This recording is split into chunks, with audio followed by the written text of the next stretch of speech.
aqui do Distrito Federal e cidade em torno de Brasília, hein?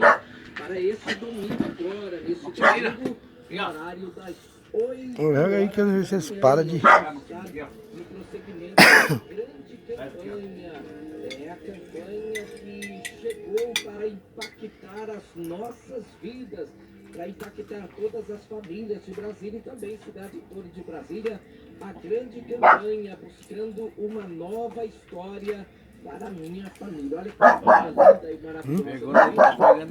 Quantas pessoas a gente Tá queimando. buscar uma nova história.